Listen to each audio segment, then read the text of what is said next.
Hey, hey, hey, hey, yo, illegal music.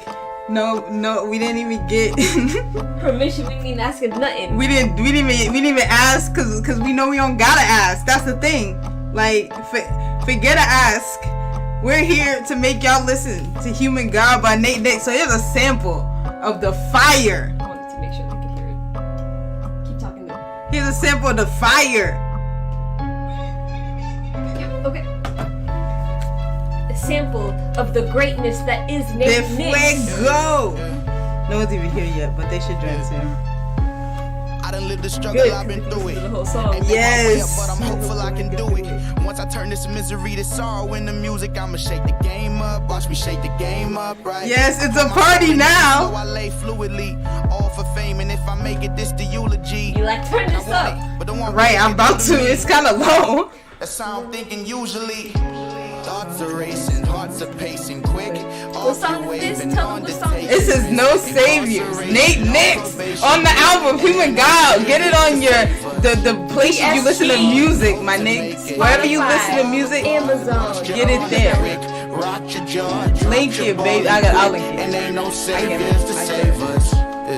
No saviors, no Where's his, saviors. something? I done been plagued by this hatred, this anger. From dreams of enslaved with my shade and my flavor. To seeing the same present day when I wake up. I said, no saviors, nah, ain't no saviors. See, I done been plagued by this hatred, this anger. From dreams of enslaved with my shade and my flavor. To seeing the same present day. Hey, Victoria, I didn't see. See, it's because we have a delay, Victoria. When I said that, no one was there. So don't feel insulted, my darling. You know you're everything to me. Wait, does this have the link to it? I guarantee he's late facetiously. Though it's outweighing my positive thoughts 1 to 3. Sheesh. And I often think of being black.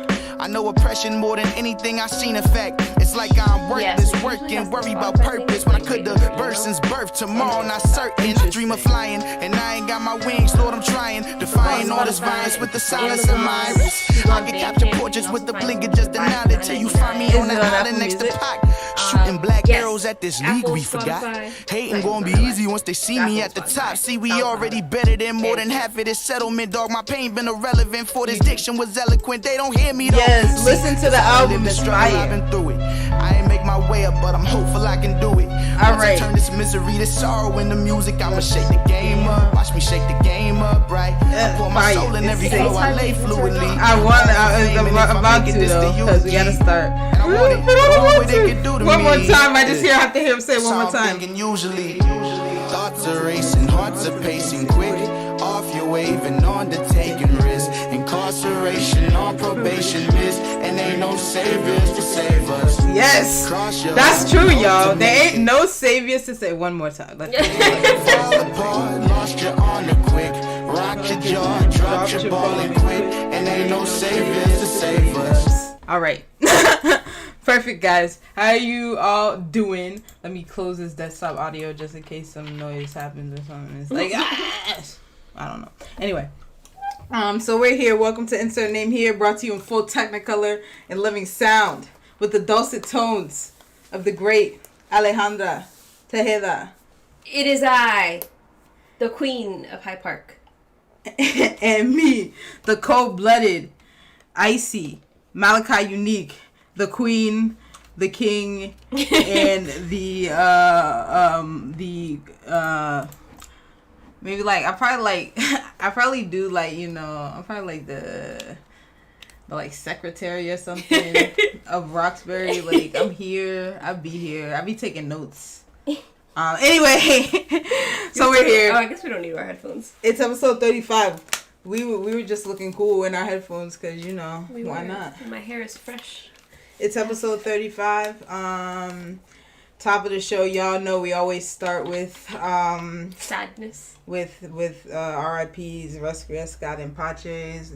And today we wanna it's so sad. Obviously everybody is aware that we lost DMX last week. end of last week. And that just sucks. He was 51, something of that nature.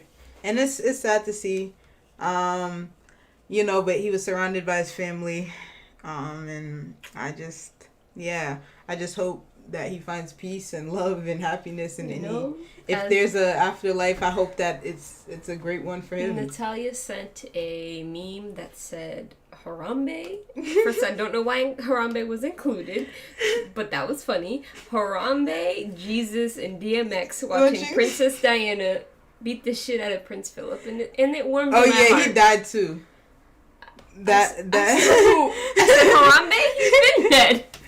Yeah, you forgetting that old crusty white man died. Yeah, cool. the jogger lord died. And he was 99, so he died from being 99, guys. I don't know, people want to say like they want to be like Meghan Markle killed him. The stress of being called a racist killed him. He knows he's a racist. He don't give a fuck. That man was 99 years old. He died. It's I guess it's sad to the people. It's sad too, cause I don't give a fuck. That's pure colonizer. Wow, colonizer to the bone.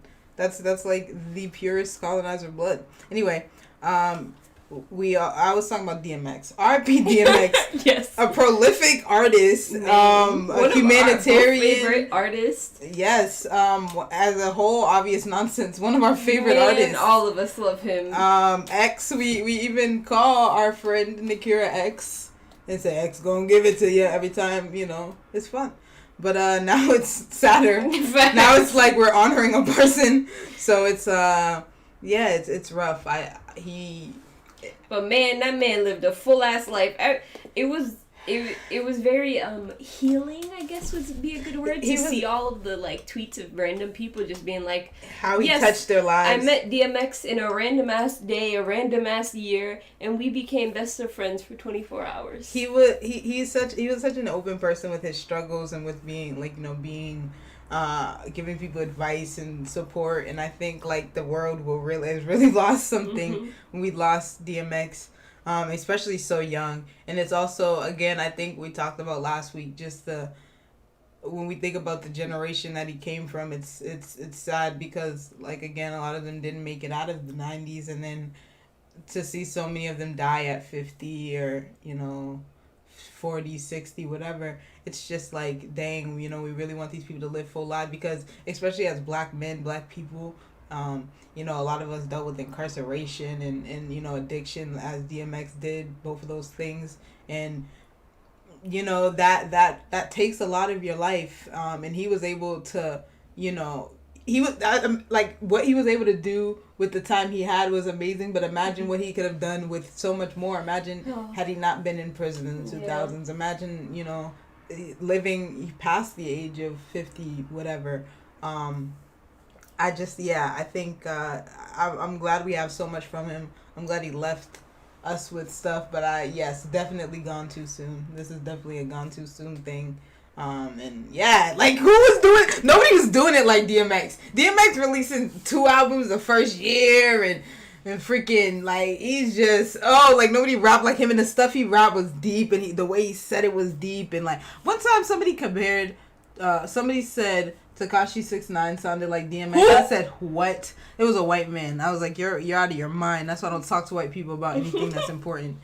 But anyway, so R.I.P. DMX. Hopefully, if there's a next life, I'm really trying to see you again, bro. Like, for real. Hoping there's like a special concert stage. Like, I need a whole it's about to be big. But also, we want to say Rescue Scott and Pache to, I don't know how to say her name, Delois Brown. She was a 73-year-old woman who was shot as she sat on her porch on Only Street. That was, last week as well. And yeah, every week we've been missing the violence topic. It keeps kind of sliding off our radar because it's not because it's so constant. It's not news. Yes. To like news organizations basically. But yeah, summer's coming, as we know, and every year summer means more violence, more gun violence, more assault, homelessness, and just a lot of stuff. And we never have a plan. We never have a plan. And every summer we're like, oh my God, we need a plan, and we never have a plan. Like clockwork, every year, shootings start increasing, stabbings start increasing. All of these things start increasing, and no one ever is prepared to address it. No one ever is, like, able to or prepared to. And, like, this has been the perfect year to prepare for this. I mean, we've missed out on so many, like, opportunities to try to fix how our systems function, and we're just like, whatever. And then Mass Ave is still a whole situation as well. Mass Ave is, at this point, it's basically a stabbing every day, and sometimes shootings, but mainly stabbings. There have been murders occurring more and more there. Just a lot of very, like, those are things that are often, like, very desperate acts and very, like, things people wouldn't normally do. And stuff you're starting to see a lot on Mass Ave. And it's only April. Yeah, I mean... And it's not even hot outside like that. It's only April. And we're seeing such immense tragedies. And a reminder that this isn't the first time that a grandmother has been, like, gunned down in her house in Boston. Like, that happened almost every year. I feel like a grandparent or a parent is, like, gunned down within their, like, home. And it's incredible. I mean, we just sort of, like, live with this stuff. And it's kind of... And it's ridiculous how, like, desensitized we become when it happens regularly. But, like, no one's offering solutions. No one's even really talking about the problem in a meaningful way, in a solution oriented way. And we have to demand that people do. And we also have to do ourselves, because they're not gonna do it. Like, we can't. There are a lot of structural things involved that we can't affect directly as citizens, but there are things that we can do in terms of, like, mutual aid, sort of community engagement type of thing that people can do. Like, if you know you're that person that can actually engage with people in the street, then do it. Like, because some people, they know they can. Like, and I'm not talking about the people who think they want to. I'm talking about the people who experience the things these people go through and are respected by these people and know how to speak to them in a way, that is useful, and not just from a stop shooting. Like, that's not useful. That's not gonna fix the problem. Like, it can't just be one person. It can't just be those people also. It has to be the other people in the back end doing the other stuff. Like, maybe you don't get to be the person that's directly communicating with the people on the street, but you need to be doing the other stuff that's getting people housing and getting people jobs and education and whatever they need. Like, or just, a safe place in another part of the city or the state, whatever. Like, we have to figure it out, like, because... Also, it's not... People always want to act like it's rocket science, like as if shootings haven't been occurring in the same neighborhoods with the same kind of, not groups of people, but just, like I said, same neighborhoods. A lot of these things occur around the same areas with a lot of the same communities being affected, and they are always like, well, we need to figure out what communities are being affected. We need to be figuring out blah, blah, blah, and blah, blah, blah. You know who's affected. You know where these shootings are happening. You know that there's probably a correlation with the people living there, that they need resources, and things are happening as a result of the lack of resources and the lack of kind of everything. And so not having a plan, not having something as the summer comes is just a failure by our politicians, a failure by our community in not addressing these things, because we know they don't go away. Like, a pandemic didn't make violence go away. Yeah, I mean... Pandemic did nothing. It just... It exacerbated violence in a lot of ways. But, yeah, I mean, yeah. So, I mean, I guess we could go further into that sort of arena and talk about the BPD. Which, the BPD, Lord.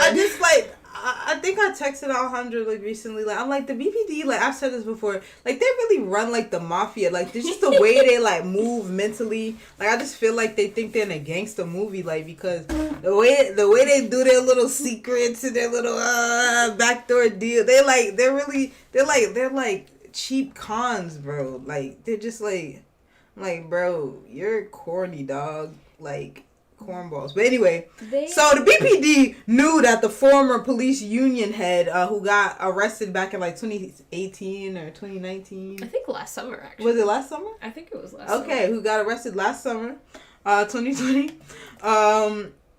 They knew that he was a nasty man. That he was a child molester. Since 1995. He retired in 2018. Oh, that's what 2018 was. He retired in 2018. Retired in 2018. Yeah, he did. So he retired in 2018. Fuck him. And they knew that he was a sexual predator.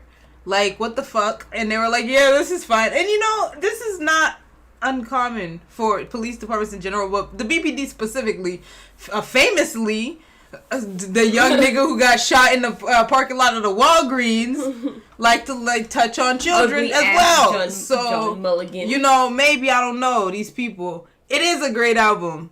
You correct. It's an amazing album, C4. You also have some great albums. That's correct, sir. I concur. Link those in the chat, C4. Link yours too. Yeah. So never forget last summer the person that broke the news to me was Joe. Depina. Joao. I always call him Joao. Don't know why. Well, because some people do call their names Joao. And homie broke it to me, and it was hilarious because of the way he kind of did it, even though it's a horrible topic. His delivery. His delivery was quite hilarious, so I can never kind of take that away. Delivery. But he is the power, man. Like, everybody last summer when he said that, he was like, they must have known it. They must have, of course. They must have known it. Now we have, like, of course literal confirmation because they did an investigation in 1995, DCF, and BPD. Oh, yeah, also, the important thing about this story also, besides the fact that they knew, is that they did not make any attempt to limit his contact with children even after they knew. Not even limit, not even like internally, they're like, okay, just don't send him on the kid calls. No, they was like, no, it's fine. He could drive home 15-year-olds. He could drive home 12-year-old boys or whatever. Like, come on. Like, they're just like, let's give him bait. Let's give him what he wants. Like, people, and when these people came forward, they're so brave to come forward against somebody with so much power, and this is how they got treated, silenced, called liars, because this man is a cop. Like, what is a cop? For real. Like, think about it. Like, why do these people get so much fucking... To let somebody that had a case of, like, being a child molester become your union president is wild. Like, do you have to understand how wild it is that you let some of the scum of the earth become the head of your department? Do you know how sick that is to let that become the head of your department? And he didn't retire, like what you said, until 2018. So he's been running around amok for 20 plus years, fucking up children. Like, that's the best way to put it. He's been molesting children from his own granddaughter to other people. Yes, exactly. It's disgusting. Yeah. I was gonna say, yeah, like, they, like, of course, they know all that shit about all of them. They know who's beating the fuck out of their wife. They know who's a child molester. They know who's cheating. They know all of that about all of each other, because they're a fucking gang. It's a gang. It's a mob. It's the mafia, whatever the fuck you want to call it. That's what they are. Like, it's not like, there's no fixing that. There's no reform for that.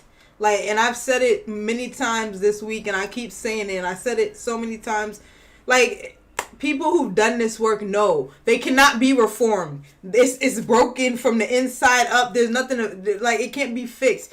You know, like when houses get that shit in the basement, termites or something. No, that fucking gas that rises up into your house from your basement, because, like, just because the house is old, it just builds up naturally. Like, you can't do anything to, like, you can't smell it. You don't know. You'll never be able to tell. That's what it's like with the cops. It's in there. Unless you get rid of the fucking house, you can't get rid of it, bro. Like, that's what it is. That's a rot that's deep inside. Like, bro, just disgusting. And so with that, Kim Janey ordered, and there was a bunch of pressure for Kim Janey to do this. Kim Janey ordered that the city's law department on Monday review the internal affairs file and make redactions necessary to protect the identities of the victims, and then release the documents so that the public can see like what the hell was happening with that. But like we already know, like what more do I need to know beyond the fact that y'all were complicit in keeping a man? And I do want to note about this is that the case in 1995, it was dropped because the kid was like, here we go. The complaint was dropped, and now the man is basically saying the reason why he like recanted his story was because he was under pressure from bros, and which is a very common thing where you're pressured from the person that abused you not to say anything. Especially if they're a person in power, like a cop. Just disgusting. It's really gross, and it's been... What did I tweet a couple weeks ago? I said, how many weeks has it been without a BPD or, like, a state police story in our news? At this point, we're just shooting, like, it's basically, like, stabbing yourself every week if you think you won't get by without, like, a story, like, with every single week, like... Without a doubt, there'll be a story of this disgusting behavior. Also, Kim Janey, said that, you know, they would be... reducing the police budget. Oh, yes, I did want to mention that. For some bullshit. Like, it's not... She said, no, the worst part, it was like reducing it, but moving money over to the cadets. And I said... cadets. That's more police! That's not... See, this is the problem when people say defund. Nobody talking about no fucking defund. Like, what the fuck does that mean? Get rid of the police. I don't think niggas coming up with the slogans that work, my nigga. Get rid of the police is the slogan. Get rid of them. Delete them. Delete them. Erase. Goodbye. Adios. The BPD. That's the slogan. Like... defund, I don't know, like, because niggas say defund, they say, okay, well, we're gonna defund the police, but what if we fund the, police union? I wish Kim Janey hadn't said shit, because that shit was mad whack. That announcement of, oh, yes, we're gonna take money away from the police, and me, like, we said we were gonna do that last year. Either Marty Walsh said we were gonna do that, then we didn't do shit. Like, it was basically the same announcement as Marty Walsh did, and I said, Kim Janey, if this is how you think you're gonna win your seat as mayor, you barking up the white tree. I don't know. She probably thinks she got in the bag around here. I don't know. Maybe she do. Maybe, I don't know. But like, yeah. Anyway, so she's also moving. Oh, we're also permanently eliminating fines, which is lit to me because niggas always the library. Yeah, because niggas always forget to return their books at the library. To the library, so permanently eliminating library fines. There's still, like, you still gotta return the book. I'll say that. Of course. Mofos were like, well, never returning the book. Me, return the book. You just won't get $30 of late fees for returning it a year later. Of course. You always try to return the book. I want to keep them funky ass books. I have too many books in my house already. But the problem is that I can't bring it back if I know they're going to come look at me and ask me for $50. Like me, like, sorry, I got to keep this book now. It's more than the book is worth. All kids that were taken to Boston Public Library as like kindergartners that dead ass either lost the book in their house or misplaced it. We all been there. I know you been there because I was there. That book disappeared, and I had so much shame. I was like, no, I can't take out a book ever again. They're gonna know in case 2 I forgot to return this book. Well, you know, and then they force you to get a new card, and then your fees go away anyway. So you're like, well, all right. That was really funny. When you learn that your like library cards like they disappear after a while, you're like, well, I deadass spent like 10 years like can't get a new library card. They gonna find out I owe them freaking redfish, bluefish. They gonna know. Now you don't have to worry about it. I deadass thought they were gonna be like, Alejandra, owes us $350 for Dr. Seuss book. Exactly. See, you know Dr. Seuss was canceled though, so. For Maya Angelou book. Okay, good. Thanks. There is a new mayoral hoe running for the mayoralship for hoes. Guys, I've come prepared. So there has been a document released with all of the candidates for pretty much everything that pulled papers as of yesterday. I don't have as of today. Tell me about all the candidates that pulled papers as of yesterday. Okay, so for mayor, we have John Barros, Michael Bianchi, Andrea Campbell, Robert Capucci,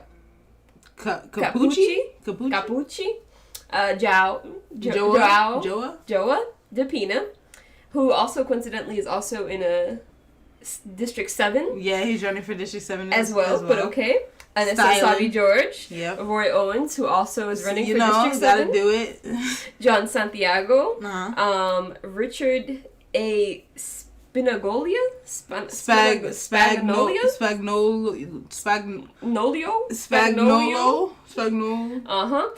Patrick Williams and Michelle Wu. So that's all. I can't say if your name is that, you can't be the mayor because I can't say that every time I'm trying to talk about your ass. I'm gonna have to call you something else, bro. That's everybody that had pulled papers as of That's how they talk to people of color, by the way. They're like, your name too hard. Can I call you Steve? I'm gonna say, I'm sorry, your name too. I'm gonna call you Daquan, bro. I have to call you. Also, I have to call you Adewale. Sorry. We still have Kim Janey. Obviously, will be on this list. Who's missing from this list? I don't think anybody else is missing from this list beyond that. Woo. But Wu's on there. She's the last person. But the new person, is he on here? I don't think the new person has pulled his papers yet because this person's from East Boston. Oh no, he might be here. Yeah, it's Robert. Robert Capucci, I believe, is a former cop that lives in East Boston that now wants to run for mayor. So, per usual, vote for Wu. Thank you. Anyway, and welcome to my TED Talk. D7. So Santiago Leon Rivera is running. As y'all know, we just said Roy Owen, ugly ass, is running. If y'all vote for him, don't talk to me ever again in your life. And if you're voting for him, please stop watching this. Delete the whole show. As Nate said, block no saviors. We cannot be your savior. Block us if you even considered voting for Roy Owens. Block me now. We have Marissa Coleman-Luce is running for District 7. We have Tania Anderson. Joa, as we said, is running. Joe DeFina. We have Stephen Wise and Angie Camacho, who has yet to pull papers. So all the other people besides Angie have pulled papers. So since Angie has not pulled papers, she doesn't matter as of yet. Yes. And then also, to just go through all the other districts, because that was released as well. For District 1, Richard Martel. I couldn't tell if that was an I, 2 I's at the end. This document is the blurriest fucking JPEG I've ever seen. This would come from the city. District 2, Edward Y'all Flynn. need to make a PNG. It's higher quality. Bro, can the city... I'm begging. I think there should be a new program. I'm just coming up with the ideas. Quick. Here's a program. Yo, if y'all could get high school students, maybe just young adults in general... hire them to be your tech support. They don't even need to know tech. They could just be young and know how to do things like make a fucking PNG so it's not blurry as shit when I'm trying to read names. Please, they can also fax things because it's not hard. Anyway, I just need y'all to do that because none of the rest of y'all niggas seem to know. Every administration, y'all seem equally confused. So clearly, some of it is in the bureaucracy. So maybe just hire people who know something. You can do a little it just be a whole program, just cycle people in. It'll be really good. Jobs. It won't even cost that much probably. Good idea. Y'all should hire me for these ideas. I don't know. I be coming out here. Y'all don't be doing nothing. So y'all just be having money to throw around. Clearly. I'm just saying, y'all be giving the police millions of dollars, so figure you got money to throw around. I don't know. You could do a little program or something. I don't know. Whatever. Anywho, okay. District 2, Edward Flynn. District 3, Frank Baker, Stephanie McBride. Ew, funky ass Frank. Not Stephanie. Patrick Williams, who is also on the mayor list, so I'm wondering how official this list is. So, because I'm like, are you trying to run for both? Are you trying to test which one you're going to get more successful? Everybody's on their Yancey game. They're like, yo, I'm Yancey, and I'm going to run for both, and if I lose, I'm going to win one other one. I'm going to win one. I'm going to win the district if I lose the mayor. No, you're not. District 4, William Edward Dickerson III. Yes, that is the third. I think I'm Facebook friends with that person. Is it Nikki or Nikki? Nikia. Yeah, Nikia. Nikia Jean Charles. Jean Charles. Ooh, yeah, vote for her. Our favorite. Freaking Deequo. Leonard Lee Sr., Joel Richards, Trina Marie. There's a lot of people running District 4. Troy A. Smith, Jacob Urena, Josette, Kay Williams, Brian J. Worrell. First of all, some of y'all need different names because y'all making y'all gonna make us say your names every week. Some of y'all. Please stop. District 5, you got Johnny White. John E. Okay, I was like Johnny White. That's the name he's going with. I know that sounded like I said Johnny. Yes, it did. Like Johnny, but that John Space E. White. Okay. District 6. Winnie A.I. Eek. A.I.E.K. Oh, okay, that makes it better. Winnie A.I.E.K. Okay. Kelly Ransom. Hope she doesn't get taken. Shut the fuck up, bro. Mary Tamer. I hope the lion doesn't escape. All right, and then District 7 we just covered.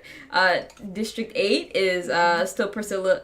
Oh, I didn't know that was her name. Priscilla Kinsey Bach. I know why she went with Kinsey. I know exactly why, too. What about District 9? It was information hidden from me. District 9 has nobody? I guess they just didn't post the person that posted that. Okay. But those are the people kind of running for office right now. That's a lot of people. And that is a lot of people. This is a waste of money. Yeah, a big waste of money. It's going to be a lot of people who are useless and a lot not of mess gonna win. And people that should be having opponents. Liz, Brendan. She needs Bradine. Yeah, Bradine. I thought it was Brendan for some reason. She needs somebody to run against her ass. I don't know who gonna do it. Whoops. Braden? I don't know none of these motherfuckers' names. I be reading their names and I don't know because sometimes I hear them speak and they say their name and then sometimes they be saying it different. They be saying it different. And then I be reading it and I'm like, I don't know, these letters don't correspond. But I fuck Liz anyway. So, there's that. If there was a way I could pressure Lee to run, I would. But he was already tortured running once. I'm not going to have him do it again if you don't want to do it. But all I'm saying, if there's a lovely black person... Oops. If there's someone who's from that district, really from Austin, there. Brighton. Really from there. I'm talking about you really from there. Oh, she said some fuck shit today. She's a whore. I don't like that bitch. And I don't give a fuck. I don't like her. I don't like her. What about Roy? Yeah. I think people are confused on if people can run for both. Yes. Yancey did it. But there are like changes in the rule where you can and you can't in certain times. Oh, really? Yeah, according to, I don't know, there was a discussion a few weeks ago when people were debating on if Kim Janey was going to run for mayor and try and keep her seat. They were like, oh, what about the Yancey run, blah, blah, blah. Anywho, that was my spiel. I don't think that would have been a good idea for Kim Janey at all. It wouldn't have been.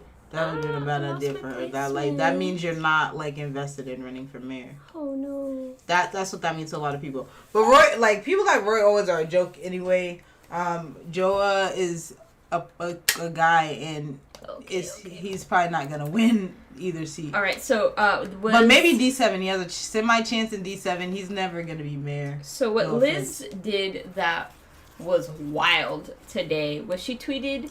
She was talking about this issue with Patrick Rose, the child molester from the BPD. Fucking kid toucher, nasty hoe. Anywho, so I'll point out this one tweet where she said police officers like teachers, physicians, and social workers are mandated reporters. As Boston City Council hearings continue throughout the remainder of the legislative year, I will advocate for more training on mandatory reporting. No. But police officers arrest people for committing crimes, and they know molesting children is a crime. Who do they report to? Themselves? They know it was them. Who do you call if you, as a mandated reporter? Please, who do you call? The police. They call the police. Somebody, are you not going to investigate the crime? Please run, take this woman's seat because every week I feel she gets worse. This bitch, she got she's something wrong with her mind. because every week I feel like she loses her mind of like what she's talking this about. Bitch look like a pear. What the fuck is wrong? Her head look like a pear. What's wrong with her? Me, like, bro, the brain meat is being squeezed. What's wrong with you? What's happening in there? Also, I'd like to somebody keeps saying that since Kim Janey is now the mayor, it's this same dude on Twitter, this racist dude that everybody hates, that since Kim Janey's the mayor, we can't criticize her and nobody's criticizing her, and that's going to make it easier for her to win. I just want you to know that it's a very like trash white person type thing to think that the only way you can win an election is by constantly trashing your opponent instead of actually having policies put in place to like bring change to the city, or like having things that would actually bring attention to people. Like Michelle Wu and Andrea Campbell will, like, what good do they receive by constantly bashing Kim Janey? There is no good, because they've also worked with her for the past like 5 years. Like you'd be out of your mind to just like be such not a hoe, but like a hoe, to go from working with Kim Janey and loving Kim Janey to being like, oh, well, she's horrible. And also, I'm gonna shit talk her all the time. And also, like, again, that's a waste of time. And also, the other thing is, you don't have to be obsessed with somebody to think they're the best choice. They're the best candidate. You can call somebody out on the fuck shit they do, bro. Like, I can call Michelle Wu out on the fact that she takes money from weird places. Still, I had a conversation this week where somebody was like in the labor kind of workforce was talking about how back there was like a Boston Calling issue where they wanted to use ununionized labor, and Michelle Wu, to what they like took it as was that Michelle Wu fell for some anti-union rhetoric, and it appeared as Michelle Wu was anti like union labor for that instance, and so she wants to answer on that, and I'm like, that's completely valid. It's something anybody should ask if that's of your interest, to be like, this is a reason why I would vote for you. Like, do it. I don't know why people are so quick to not want to judge or like ask for further things from their faith. People are like, oh, I'm like, no, like, this is not my shit. friend. I'll ask Michelle Wu, how do you feel about labor right now? What are you gonna do to protect labor? One of you will watch it. This is not my friend. That's not my auntie. I don't give a fuck. And neither if it was. If my auntie's running for if you're running for office, you have to answer some questions, and especially since you already been a politician. Like, what do you mean? You already in office. Like, I sometimes whenever I talk about D7, I feel like, because obviously Santiago is our friend, y'all call him Leon, we call him Santiago, whatever. And his name gonna be Santiago on the thing. Yeah, it says Santiago Leon Rivera. Vote for Santiago Leon Rivera. But I always like to do like a little preface, like that's my, like, I know him, I'm friends, where I can, I will help him with his campaign. But I'm like, but I also tell him, like, I have no problem calling him real quick and being like, I don't like if you posted this, take it down. I don't like the way you wrote this, take it, like, I don't think it should be up. You should do the same thing with the politicians. You should be doing this with candidates. You should be like, I don't like the way you did this. How are you going to make sure this don't happen again? Like, and people, you cannot, like, bro, like, and also there's levels, bro. You don't have to love everything about a person, bro. You do not. You can think certain things are better, certain things are worse. Like, I hate that Andrea is in bed with charter schools. Hate it, and it might be a deal breaker for me, but it might not be a deal breaker for somebody else who still doesn't like it. So it's like, this is my thing. People act like voting, like they take it. It's not moral. Like, people need to talk about moralizing shit too much. It's not about morals. It's about like practicality. It's about what's gonna work. What's gonna actually make things, who's gonna be the best mayor for the city of Boston? Who's gonna be the best city councilor for your district? That is what it comes down to. Who has shown that they're gonna do the work? Because some people say and they don't show nothing. Like, my thing is, people are like, oh, well, we need a person who knows how this system works. But first of all, to be a city councilor, y'all can't do shit no way, really. So you vote on a budget half the time, and you don't even like it. You don't even need, it's not like you need some government experience, man. You just need the will to act, to talk to people and try to make things move. Because that's all city councilors in Boston do, is talk to people. facts. You need the power of advocacy. And this is a complaint that we've said about Kim Janey for the past couple of years. Some people have different feelings about this, but from what I've seen directly, is that Kim Janey's been very unresponsive to certain things. So for me, as somebody that wants a responsive mayor, and just having seen the effects of having an unresponsive mayor like Marty Walsh that would not get on social media because he didn't want to, like, have to respond to people on the internet. He wanted people to come up to him or bullshit like that. I saw how that played out, so I want a mayor that's very responsive. Come whether up to it be them on so he social can lie media. to their face. Facts. Instead of on or over text. So he can have needles put near his face and he can get offended. Like, or people come to his house and he can get offended. I don't care, bro. That's the other thing. I'm sorry. You want to be a public official? Well, you're public now. Your life is public. I'll be at your house. I'll be outside, standing on the sidewalk. Hi, hello. Do right. Me personally, probably would run for office if you didn't want somebody at your front door. I don't know. Public. I wouldn't do it mainly because I don't like people, and I don't want to go to your house. Pero it's what happens. Just also, FYI to people, it's public records, like where you live. Like, it's very easy to find it. Just to tell you, if you ever think that it's very hard for people to know where you live, it's not. Sorry. Anyway, so that's enough about hoes running for office. A waste of time. But research these people. They're probably gonna be doing a bunch of boring ass fucking. There's a forum next week for something. I knew it. I joined. I'll see if it's worth watching or if I remember. You know me. Anyway, so business leaders are asking for change along Mass Ave. They like this shit. This shit getting crazy. So basically. This goes along to what we were talking about, the violence that's occurring. So what people have been saying is that for the past couple months, the kind of level of vandalism and violence and issues that have been occurring in that Mass Ave area have become so horrible that businesses are like thinking about even if they should continue working on that streets or like along those neighborhoods and saying that like it's affecting their business because who wants to go out, even though I don't. Yeah, whatever. I guess we're past that stage. Even then, who wants to eat when there's somebody potentially overdosing in front of like you? It's like a ghost town. Like I don't like to walk down there. No, remember that one time I still saw that man that had a broken wrist. You know how that has played out in my hand, in my head, in my hand, in my head, and my hand, because my hand thinks about it too. You know how that's played out in my head to think the trauma of seeing somebody like that. Like, there's no way in hell that I'm, like, having my business along that strip and thinking it's cool. Nah, it's cool and straight. Man. And they're, like, from what I've noticed in that South End Roxbury group is that cars will be broken into for nothing. Like, they'll be stealing anything they can get their hands on, vandalizing, obviously poop on their stoops. Very notably, if we remember that from a couple months ago, no more poop on my stoop.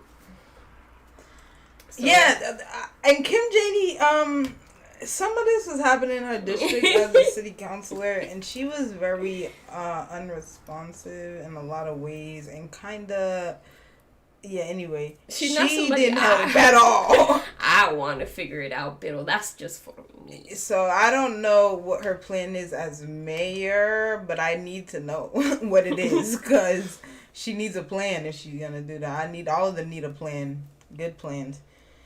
But on to national news. Unfortunately, another black person has been murdered by the police. And I think there was another one too, like a week before that kind of slid by. But there was. This is a mess. Like, it's been a hard. If you're a cop this week, turn that badge in. So this was in Minnesota, right? And obviously we know the show with trial is going on right now. What happened was it was a stop for, they said no license plate or something. Originally they said it was something about an air freshener, but later on they said it was a stop over his license plate. I think the family, like when Dante, is that how you say his name? Yeah. When he called his mom saying that he was pulled over, he said he thought it was because of his like air freshener. Mm-hmm. And then his story developed with more.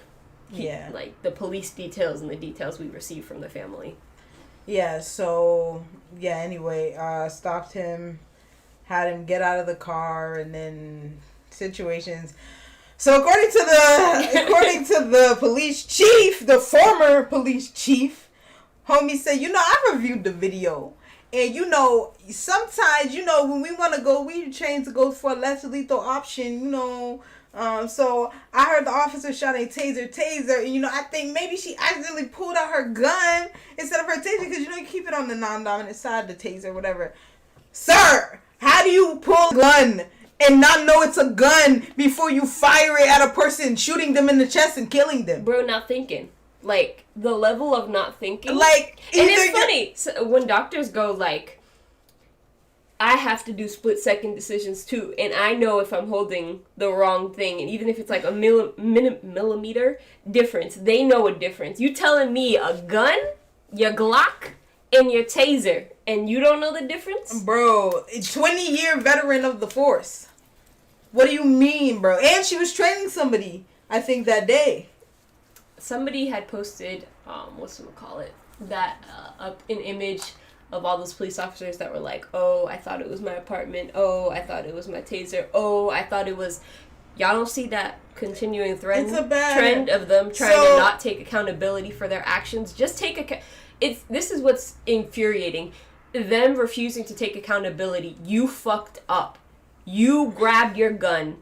And you knew it was a gun and still fired it. You chose to shoot that man. What do you mean? Because, listen, how does that even happen? How do you pull out something, shoot, and how do you shoot without seeing what you're holding? Even if you pulled it out in the first place, didn't feel the difference. How do you shoot without seeing what you're holding? You shoot from, what are you, cowboy? You shoot from the hip like this? What do you know why? Quick draw? Because she doesn't pull out her taser. Like, she pulls out her gun. Every time, probably. Every time. Just aiming at people. Also, there was another cop. There was a cop in South Carolina, or not North Carolina, I think, who, I think a couple months ago, back in December, he stopped the Army. Oh, yeah, the soldier? Yes. You have that soldier. There? Yep. I just didn't have this. I said police, Same thing. He stopped this soldier, and because he also thought he didn't have a license plate, but that dude actually had a temporary license plate, so it was perfectly valid. But the dude ended up driving to a well-lit area because they were on a country road in the middle of the night. He's like, I'm not stopping this. You're not killing me tonight. Trying to shoot me. So he drove to a gas station, and the dude immediately pulled a gun on him. He was holding it like a gangster too. Like, why are you holding the gun sideways, bro? Because how dare you drive to a well-lit place where I can't intimidate you? How dare you drive to a gas station where there... And it was like, get out of the car. Put your hands out of the car. Get out of the car. How do I put my hands out of the car and get out of the car? I'm wearing a seatbelt. Me trying to think, am I supposed to... I'm not slime. I can't... What you want? Put my hands in the car. Get out of the car. Let me out of the car. Like, what? And this man, it's sick. This man really in a whole army or whatever uniform. Facts. Fully decked out, and these men still ready to shoot him. And then at the end, he threatened him like, "Well, we can make this go away. It could affect, if it's not gonna affect my life either way." It did affect his life. He fucking got fired. That's what you get, stupid. That's what you get. Like, these people are too much. It's too much. Like, it's the gall to think that you can get away or that. It's time to fight the police, really. Just slide. Me and Malaysia have been talking about it, and I will say it publicly. The gangs should join forces. It's time to fight back. Whitey Bulger, why don't you come back? I know you're dead. You don't have a nephew that also wants to be a little gangbanger. That's terrible. I love calling white people gangbangers. That's Something about it's really funnier. Not Whitey Bulger. I don't know. We need somebody to run these streets because these cops are just running around, running them, I'm just saying, like, killing us. You fight somebody from 2 streets over, you could fight the cops, bro. I'm just saying, like... Period. You killing your, like, neighbor from 2 streets down? Why don't you... I'm just saying, if you're gonna do that, then if you just feel the need that you have to be in the, like, offense against another group, then I feel like... Why not the police that are killing your people? And, yeah. And let's not forget, there were 2 incidences, also in Boston, where a black woman and a black man were beaten by BPD. Still haven't heard much from that, and still very curious as to where the investigations are going. Yeah, they just love general brutality around here. They say they're like killing people. That's too much. That's too much news attention. We just like general brutality. Nobody's gonna report on that. Boston Globe very quick to report on the murder of like Dante Wright. They're very quick to report on the stopping of this soldier. Very, very quick to report on these things. But when it comes to our own brutality, crickets. And they're like, no, we don't have those problems here. No, we don't. No, we don't have. Crickets. We don't have those problems here. We don't have them. Anyway, on to vaccines. That Johnson & Johnson, they wildin'. We done told you. I'm not even staying this topic for long. Because we done told you that about Johnson & Johnson as a company. I don't think vaccines are a problem. Get that Moderna, that Pfizer sound delicious to me. Give it to me. Whoever don't want it, give it to me. Because I'll take it because I need it. There were like 1,018 wasted vaccines in Massachusetts also. That's bullshit. I needed one. Facts. Because they say I'm still on the list. They ain't send me the link. Rude. So I'm just I need to go down to the Reggie Lewis Center, push all those white people out the line, and get in there myself. Excuse me, I need it. But anyway. So Johnson, so there's a rare side effect for some people, blood clots. So the FDA and the CDC recalled it for now. But fuck Johnson & Johnson. I was never using that shit anyway. That was before the clots. That was before even the vaccine was even fully created. So yeah. Y'all really cooked for Len Johnson. Y'all should have just sold it to another company or something. Or I don't know, Johnson & Johnson should have. They should just let AstraZeneca put their name on it. Because ooh, we're blurry. Yeah, we are. Wow. It's because I have to do my hair. My hair was weirdly stupid.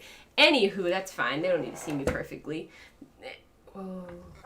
Like we're aliens. This black spot on my glasses. I know it's the blue light, but I look like an alien. Yeah. Anywho, so yeah, causing blood clots. Clotty. Don't know what you want me to say, guys. Clotable. It's Johnson & Johnson. It's a new vaccine. We knew that there's a likelihood of a lot of different reactions from people. It's thankfully, for the number of people that have received the vaccine, the reactions haven't been too high. But like I think we mentioned it a few weeks ago, one of our mutual friends got their first dosage and had like an autoimmune reaction. So there are things that people are going to react to this vaccine from because it's a vaccine. People's bodies will react differently. I think it's good that they automatically went and started being proactive when it came to this vaccine. Right. And I saw this thread by a doctor that was like, he had a patient come in because they noticed that some of the symptoms they were feeling were some of the symptoms that the CDC and kind of everybody was warning about with the Johnson & Johnson, that you might be having a reaction that could potentially lead to you getting hospitalized. Mm-hmm. And the doctor was like, I'm really thankful that we took the precaution to kind of take it off the shelves, and also we're willing to tell the public right away, like, to be worried about it, because now people can go to the doctor and be like, I got this vaccine last week. I think I'm having symptoms due to the vaccine, and they can get help instead of people essentially dying because they don't know that something's wrong due to it. So it's one of the one times that this is actually a positive that the CDC has done. Yeah, man. Usually they just hide it from us. Facts. Usually they just let a bunch of people die. They're like, oh no, companies can never do wrong. What do you mean? Especially because it was only women basically getting these blood clots. Man, they don't care about us.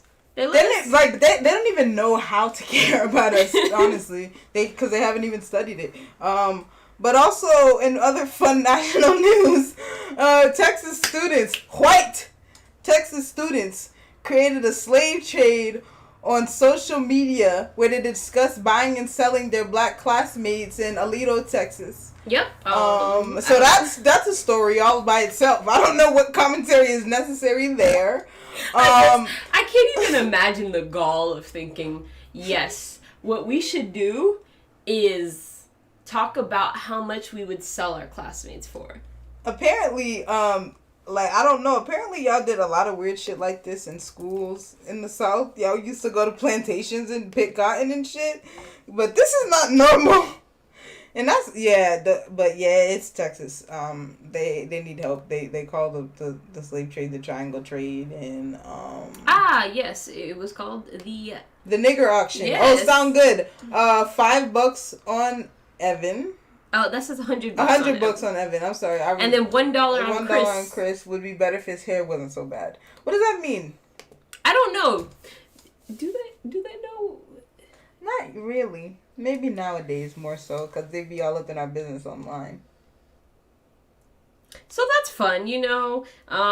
If you ever think that racism is disappearing from our school system, if you ever think that racism is gonna die out with the old people, you thought wrong. Stop thinking that. These people are racist. Kids. It's intrinsic to the body when you're growing up in a white supremacist society, so you have to like unlearn it. So I need y'all to stop telling white people they aren't racist. They are racist, all of them. They are. Because we live in a white supremacist society that's anti-black. They're all anti-black, all of them. All us too. We're raised anti-black. I mean, obviously it's less for us because we are black. But, you know. Still exists. We're still in an anti-black society. White people, all of them are racist. Sorry. My friends, you're racist. Like, they're anti-racist, so they're actively working against the, you know, stuff bred into them. But racism still runs through you. It's in your body, and you have to fight against it. It's like coronavirus. Fight against. Racism will kill you too, to be honest. Racism does. There's evidence to prove this, guys. Google it. I won't for you. So anyway, in the international news, that's also national news because it's about to fuck us all up. Mm-hmm. So Ukraine is like, yo, what's up, Americans? Y'all want to like, y'all right-wing extremists? Y'all want to like train to be violent so y'all can hurt people? Oh, they're not saying hurt people, but you know what's gonna happen. So anyway, a lot of American mofos are going to Ukraine to train to be soldiers or whatever. And they're far right extremists, and you know one has already come back and shot people. In the United States. They're coming back and they're just ultra violent and like aggressive, hyper militarized. To the point where it's like fun, you know, so much fun flying to the Ukraine to learn how to kill us here. We already and they're already the main terrorists we have. Like y'all already got the y'all already capitalized the whole market on terrorism. Y'all got it locked. It's y'all. Like nobody else is doing that. Like terrorism on lock. They got it. Nobody else is doing that. Yeah. We gotta go to that after we'll finish here. So also St. Vincent is expecting a volcano to erupt any day. I saw a report that said they're only taking vaccinated people off the island. That's facts. I also only saw a report about that too. Like I've only seen reports saying that. Oh my And gosh. haven't seen one that's refuting that information. Let me Google it again just to make sure so we're up to date. But I saw that and I said, this is why a lot of people did not want to get vaccinated, because they saw that something like this would occur where they'd try and be like, okay, you need to get this vaccination. And what I will say is something that I thought about with Malaysia. I sent Malaysia a message yesterday. Is they're saying you will need likely a booster shot, like every 6 months or so. And every 6 months? Oh, I didn't know it was that often. I thought it was like... I'm sorry. So I would just like you to know that that's very unrealistic. Most Americans don't go to the doctor that much. When they offer me a flu shot at CVS, I'd be saying no. Unless it's free in perpetuity, we're going to have pandemic after pandemic. And the thing is, like, I feel like this is the clearest... This demonstrates more than anything else why we need... universal health care, and it's not because it's the quote-unquote right thing to do. It's because that's the only shit that makes sense. If we let people get sick, they get other people sick. If we let people die, that's a drain on the system. If you care about money, you care about the system working, then you shouldn't want people to have to spend thousands of dollars they don't have to spend. That doesn't make sense to spend on healthcare. Why should there be a middleman between you and your doctor? Why don't you just pay your fucking doctor, or the government pay your doctor if there has to be a middleman? Like, I'm saying, like, if you're gonna pay health insurance, why not just pay it through your taxes? We all pay it anyway. Why not just pay it through our taxes? We go to any doctor, any hospital, anywhere in the country. If you fall in New Mexico and you're from Maine, you're gonna be okay because you can go to the doctor. Bruh, like, come on. It's just sick because if they're saying that we'll need booster shots like this so often, I'm just like, then we'll never get rid of COVID. Never. This will never work. And especially for people that were anti the vaccine as a whole, they'll never get it now because they'll be like, what's the point then? If every 6 months I'll need to inject myself with this, what's the point? They're gonna have that home COVID kits. We have to do it every day, just waking up going, let's see if I have COVID today. Well, I guess I'd like that shooting ourselves up every time. Oh, need some vitamin C. Okay, so another international topic is that Japan's trying to kill the ocean because they just approved to release nuclear waste from their damn it, I can't remember. I had the name. It's like Fukushima, like their nuclear. Yeah, Fukushima, I think. something similar along those lines. A nuclear reactor thing is going to release a bunch of nuclear waste into the ocean because they have nowhere to store it because nuclear waste is bad. See, this is why we needed to not keep making these things. But yeah, Fukushima. Fukushima. Yeah, that's what I thought it was. Fukushima. I say, you know me. Fukushima. Okay, so the last thing we have today is there's a new it was by Nudes. Nudes. WBUR and News. Dorchester Reporter. WBUR and Mass Inc. With the Mass Inc. polling group, they found out that many Boston voters remain unfamiliar with candidates. So, for Michelle Wu, 11% are unfavorable, 47% are favorable. What, favorable? Favorable. 19% are heard of but undecided, and 21% have never heard of. That's a lot of people never heard. 21%. It's getting worse though.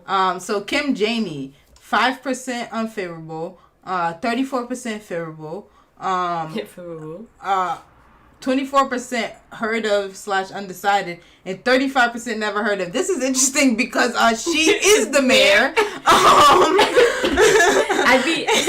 So they did this registered poll April 7th through 11th. So she was the mayor. She was the mayor at that time. Okay, just to clarify. I mean, because that in fact everyone should have actually known then, because that was when it was like news. I'd be interested. It was part of the news cycle. I'm interested. Oh, and there's something else I have to point out after we finish going through this. All right, and so we got Anissa Sabi George. She's 5% unfavorable, 27% favorable, 22% unheard of / undecided. 22% heard of / undecided, and 44% never heard of her. Interesting to me. That is interesting. That's something for you. Mm-hmm. Interesting. So Andrea, she is 6% unfavorable, 26% favorable. 25% of people have heard of her but are undecided about her. That's me. And 42% have never heard of her. John Barros, they got 6% unfavorable, 17% favorable. 25% people have heard of him but are not decided on him. And 50% of people have never heard of his ass. The half of the city said, who? It's mad funny.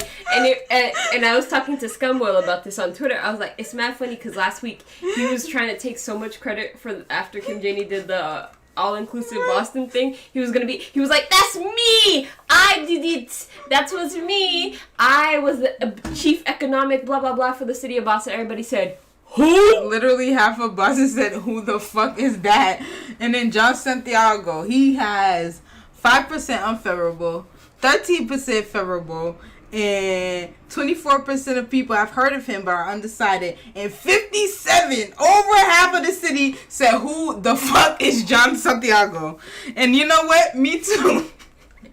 Me the fuck too, to be honest. That killed me so heavily when I saw that. I said, John Santiago, you best just drop out right now. Leave. Get out. Leave right now. It's the end of your campaign. It's too late now for you to win the seat. Loser! Why did you run? So, let me see if is this the same information, just in a different graph? No, that's about their race. Go back. That was people's race about yes, it was. unfavorable. No, did I lose it? Okay. Tell me. Okay, so one thing, Malaysia, do you notice something missing from this chart?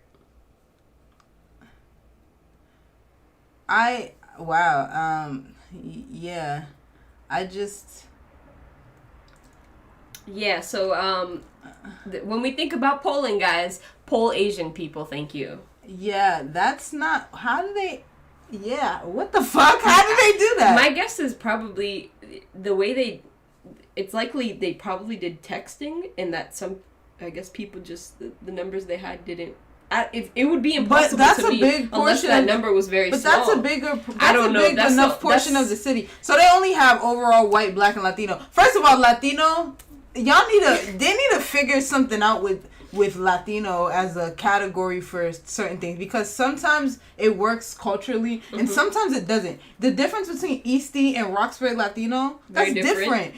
Like JP Latino and Roxbury Latino, your South Dominican, Latino, Puerto Rican Latino, and your Colombian. That's your Central Colombian, American. Central American, South American Latino. That's a different Latino. So anyway, but overall, Michelle has 19% of people supporting. Percent of Boston voters who would say they would be most likely to support each candidate. Yeah, so 19% of people say they're likely to support Michelle Wu. 21% of white people say they're more likely to support Michelle Wu. 10% of black people and 11% of Latinos. And I'm probably suspecting that she has quite a few Asians. But it's awesome, not on racism shit, because y'all know. Anyway. But she does great outreach to Asian communities, which a lot of people She does great outreach to Asian communities. She does, yeah. An inclusive language that goes beyond just Asian languages, but also Spanish and Haitian Creole. Yes, people need to make sure they translate things into like Somali and like all that stuff, Arabic and all that stuff. Anyway, so Kim Janey overall she got 18% of folks saying, I feel it. 17% of white folks say yeah, whatever, I'm feeling it. 30% of black folks say yeah, love her black, and then 6% of Latinos. Anissa got 6% of overall motherfuckers. I knew they said Anissa was popping, and I knew. I said who? But maybe she's coming up. Maybe she coming from behind. Maybe. But like most people asking, I'd love to see how they did this poll, because polling, as we've learned in the past, polling is bullshit. Nobody who votes is answering these polls. But 8% of white people, that makes no sense. 1% of black people and 3% Latinos. Andrea got 4% overall, 3% of white people, 7% of black people, and 7% of Latinos. I found that interesting, considering like Andrea's district and like. Yeah, she must have done them dirty. Yeah, and she was like the city council president. Like, facts. Very interesting. John got 3% overall. John Barros, sorry, John with an H, got 3% overall, 3% of the white people, 5% of black people, and 5% of Latinos. And John Santiago, off the strength of his name, got 3% overall, 1% of white people, 4% of black people, and 12% of Latinos off the strength of his name. And then, and for undecided, overall, 46% of Boston is undecided. Which is fair. 40%, still months to go. 46% of white people are undecided. 42% of black people are undecided, and 55% of Latino folks in Boston are undecided. And we don't know how many Asians are undecided because apparently nobody cares. Nobody gives a fuck. And I didn't even pay close attention to that the first time I looked at it, and then I said, wait, an Asian person brought it up, and I said, that's it, because I didn't look at this part first. I only looked at the name recognition part, and then I looked at it, I said, how the hell you do a study with no Asian people? Apparently no one cares. What's that? No, that's the same one. That's the same one, yeah. What's that one? This one is about looking at the top Boston voter issues since 2013. Some interesting trends have come out. This is the percent calling each the most important concern facing Boston. That was an interesting phrasing. Yeah, that was. So obviously, coronavirus in September 2020 was 39% concern. In April 2021, it is 27% of concern. Housing cost from September 2013, September 2017, 2020, and 2021, it's went from 5% to 18%. It went up in 2017 to 23, but went down and back up, which is kind of going with the flow of kind of housing in Boston. There was a little bit of era where we were adding a lot of like housing and stuff, but that has since disappeared. I love how it went up to 23. From 5 to 23 within Homie's first years. Yeah, because Mayor Menino died in 2013. Mm-hmm. Marty. Ho-ass. Public education. Woo. That's a weird one. So September 2013, it was 24%. 17, 11. September 20, 5%, and then April 21, 6%. That's interesting that they're not more concerned about education. These are interesting things because I feel like these are strange. And I don't know who they talk to. I don't think they talk to people. I'm trying to figure it out because this poll is very strange. And for the economy and job, like, no one's concerned about the economy or jobs in April of 2021. Who do they talk to? I don't know. Who do they talk to? They talk to people who must talk to people who work at like John Hancock or something. They're like, the stock market's doing great. What do you mean? Our economy's flourishing. Our economy is booming. And then lastly, crime, also wild that is not high still. Yeah, so for public education in 2013, 24% of people thought it was the top issue, yes. Yeah. And then in April 2021, only 6% of people thought that was important, the top issue. The economy and jobs in 2013, 17% of people thought it was the top issue, and now in 2021, only 5% of people, are saying that's their top issue. And then for crime in 2013, 22% of people said that was their top issue, and in April of 2021, only 3%, which is so very strange to me. It's very strange when we have this whole mass AF crisis that we're like constantly complaining about, and everybody is complaining. I feel like Corona is actually far lower on my mind hit now in April than it was in September. That's how it is, I just feel like things are much higher as a top concern. I feel like my concerns are kind of flipped. Like coronavirus would be in my low, less than 10%, but housing costs, education, the reason I'm not concerned is because we're not gonna get over it. Corona is here to stay. But anyway, it's 9:18. Do you know where your children are? We don't have any more topics. I don't think. Let me think. Let me go. Wait, what segment? We have one person watching on each that's streaming cute. thing. Somebody just left on Periscope. You lying asshole. Get back. That's it. All right, peace out, y'all. This whatever. So we done. Hey, can we end with the song? Yeah. Shall we end with a song? We ain't got our headphones in no more. Oh no, we do. Yes, we do. Okay, we do. Guys, remember to listen to Nate Nick's Human Guile. Oh, I pressed cancel instead of. I'm gonna listen to Carousel, not Carousel, the other one, Chosen. So we're gonna listen to Chosen by Nate Nick's. A fantastic album. I think it's featuring someone. No.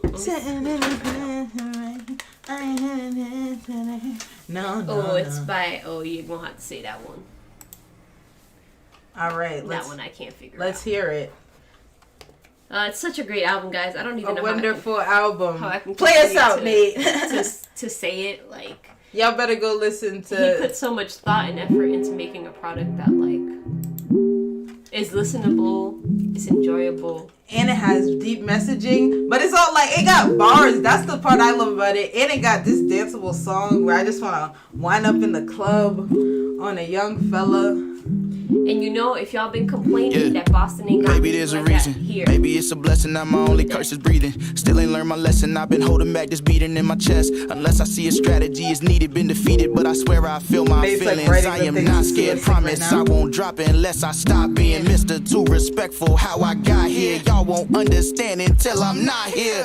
Maybe I'm just passing along in the fact that I rap ain't a factor at all. Lost a lot of niggas through the cracks in the walls. Manic in my panic thoughts flashing. Every fucking day I don't reach it. That's my whole repeat. That way good album played Boston. I ain't trying to dip like my rapper in Boston. Sorry guys. Top of the top, arguing with your mama, arguing with your daddy. Oh yeah, but it's featuring Zaire Lee. Something in the air, something in the blood, something in the air, something in the water, something in the air, something in the blood, something in the air. I look in the mirror, I don't recognize the man. Ain't no going back, I can taste it in my tears. Pungent, I can smell it and I'm drawn to the scent. Yeah, I'm drawn to the scent. Something in the air, sharks in the water and the blood flows near. Ain't no turning back once I face another fear. I look in the mirror, I don't see